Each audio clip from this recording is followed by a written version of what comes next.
On today's show, Renault, Nissan, and Mitsubishi say they're going to sell 14 million cars a year.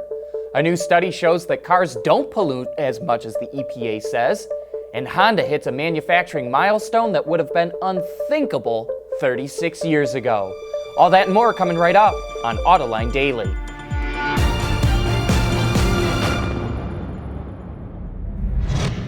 This is Autoline Daily, the show for enthusiasts of the automotive industry. The Renault-Nissan-Mitsubishi alliance announced it's accelerating its plans to get all three companies to collaborate more. By 2022, they want savings of 10 billion euros, and they expect sales to hit 14 million units worldwide, up from 10.7 million last year. On April 1st of this year, the alliance will announce a new organizational structure that affects engineering, manufacturing, logistics, purchasing, quality, after-sales, and business development. The alliance also announced that Fred Diaz is the new CEO of Mitsubishi Motors operations in North America. Diaz had been the head of sales at Nissan, and before that, he worked at Chrysler. Honda became the first Japanese automaker to produce cars in the U.S. when it started rolling Accords down the line in Marysville, Ohio in 1982. Back then, the big question was whether people would buy a Japanese brand car made by American workers. Japanese executives wondered if Americans could build a vehicle to the same high quality standards as those imported from Japan. Well, those questions sure got answered. Honda just built its 25 millionth vehicle in the U.S., a 2018 Accord.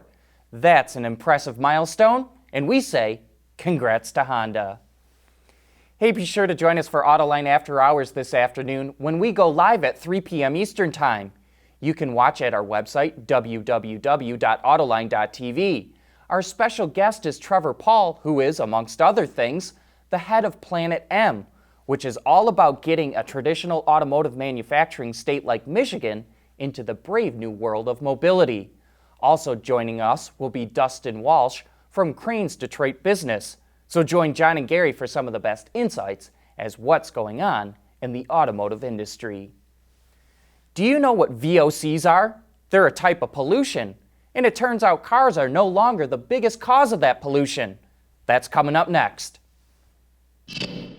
Autoline Daily is brought to you by Bridgestone Tires, your journey, our passion. Dow Automotive Systems, advanced materials that deliver better results. And by Lear, a global leader in automotive seating and electrical systems.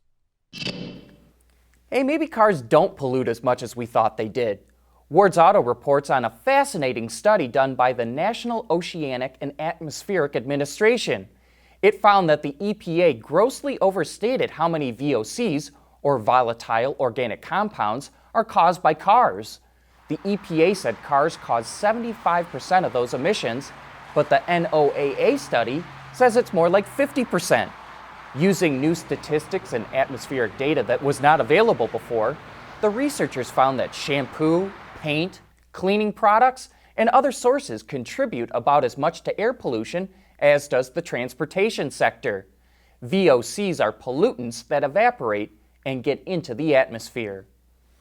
Would you be afraid to get in an autonomous car? Well, Waymo put out a video to calm your nerves, and we'll show you that right after this. Volvo has a new way of getting into a new XC40, and they call it Care by Volvo. It's a subscription service, and it includes everything: the car payment, all the maintenance, and even the insurance. All you pay for is the gas. Volvo has two payment programs, one for $600 a month for an all-wheel drive XC40, or one for $700 a month for a loaded version. There's no money down, you get 15,000 miles a year, and you can change to a different model after 1 year. This is not about saving money, it's about convenience. There's no haggling over the price, it can all be done online, and at the end of the service, you just walk away. And it's an experiment to see how many people will go for it.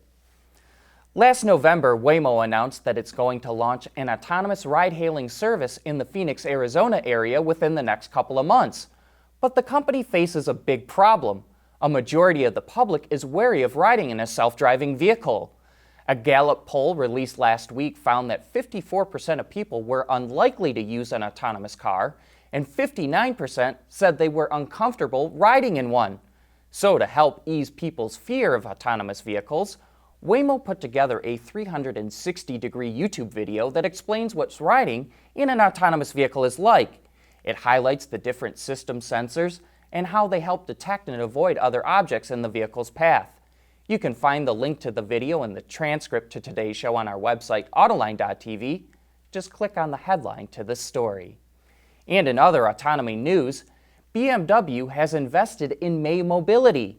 The Detroit startup company operates a fleet of self-driving micro-shuttles.